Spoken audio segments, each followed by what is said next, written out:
El silencio de las 1000 voces.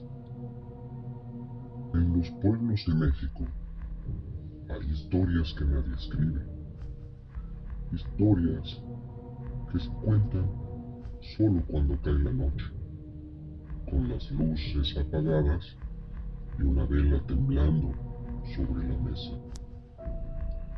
Dicen que en la Sierra de Hidalgo existe un pueblo que no aparece en ningún mapa. Se llama San Jacinto del Silencio, porque quien llega no vuelve a hablar. Tomás Ortega era un reportero de crímenes para una estación de radio en Querétaro.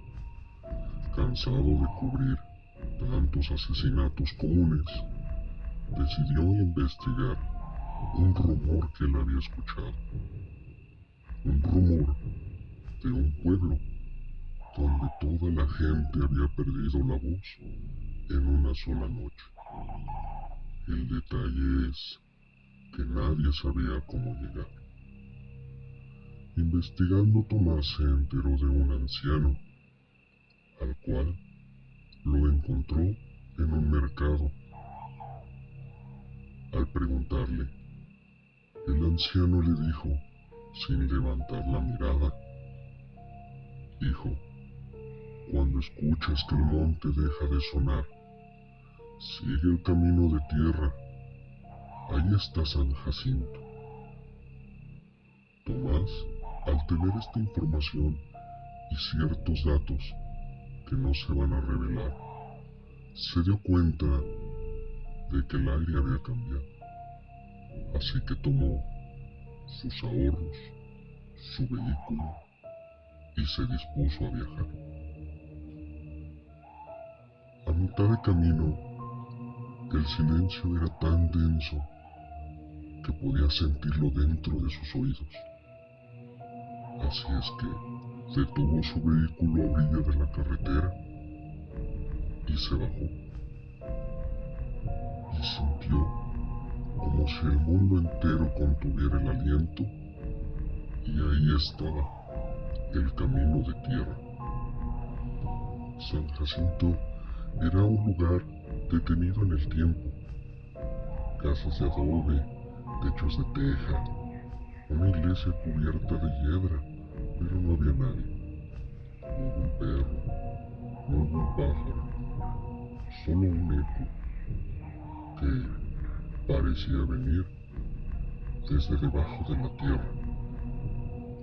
Tomás siguió su camino hasta que encontró una casa, a la cual se acercó y llamó a la puerta.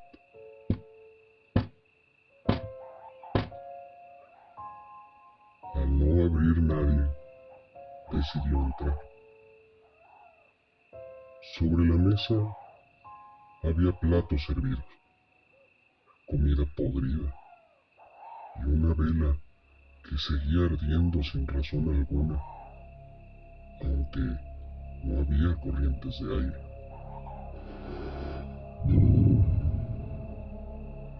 Tomás sintió una respiración por detrás del hombro, pero cuando giró, no había nada. Solamente vio algo grabado en la pared con uñas. El silencio escucha. Tomás salió de inmediato corriendo de esa casa. Corrió directo a la iglesia para encontrar refugio. Al entrar a la iglesia, encontró la figura de un sacerdote petrificado frente al altar. Su piel estaba gris, reseca, y su boca abierta mostraba la lengua cortada. A su alrededor, decenas de figuras iguales, sentadas en las bancas, mirando hacia el frente. Al ver esto, Tomás intentó gritar, pero la voz se le quebró. Y fue entonces cuando escuchó el murmullo. Miles de voces hablaban al mismo tiempo, susurrando desde adentro de las paredes. No decían ninguna palabra, solo eran sonidos, como si imitaran el intento de hablar después de siglos sin lengua.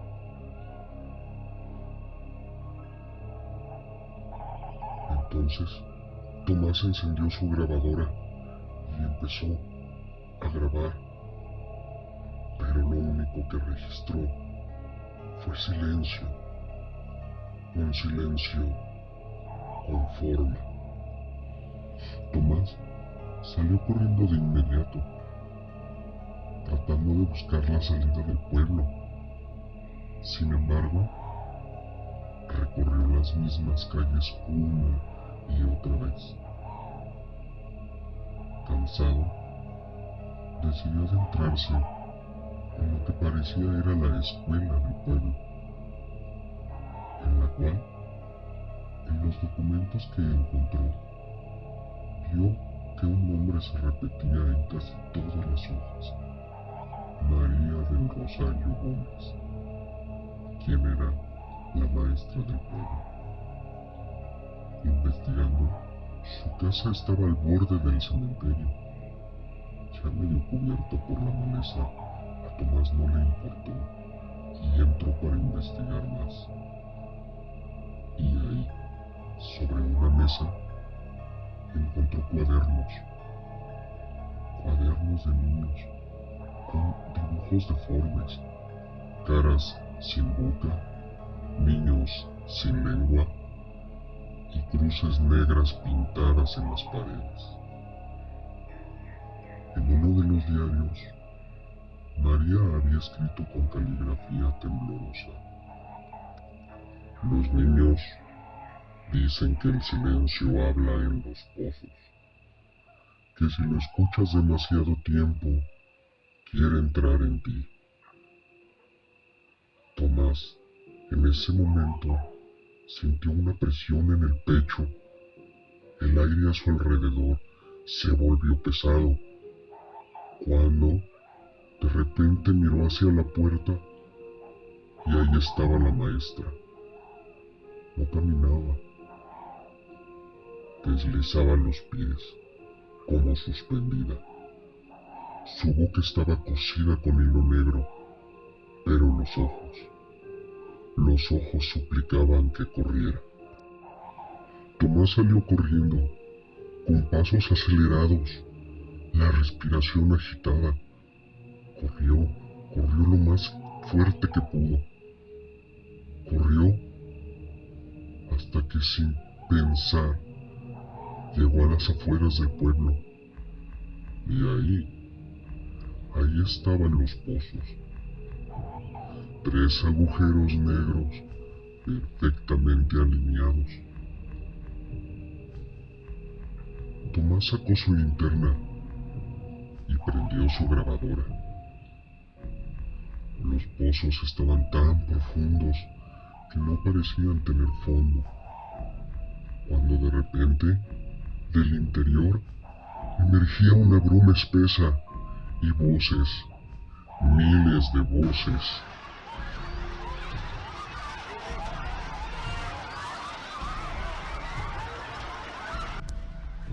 Tomás encendió su linterna y vio dedos saliendo del borde del pozo, dedos y manos, como si alguien intentara escalar desde adentro. Pero no eran manos humanas, eran manos delgadas, manos pálidas, que se movían como si fueran raíces vivas.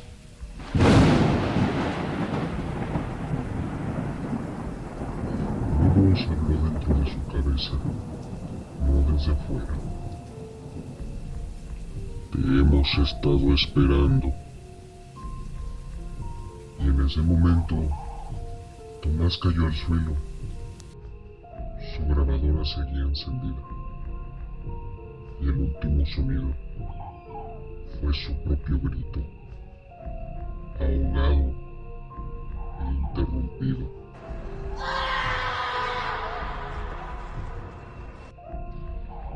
Días después, la policía encontró el auto de Tomás abandonado a la orilla de un camino sin nombre, con el motor aún tibio. Dentro, una grabadora, que al reproducirla, los agentes escucharon 29 minutos y 52 segundos de puro silencio. Pero en los últimos 8 segundos se escucha una voz que no era la de Tomás, una voz susurrante, distorsionada, que decía: si escuchas el silencio, no respires. A veces, cuando viajas de noche por los caminos que cruzan la sierra, el viento apaga la radio y por unos segundos todo queda en silencio. Dicen que si ese silencio escuchas un murmullo, no lo repitas, porque cada palabra robada alimenta al pueblo que nunca dejó de escuchar.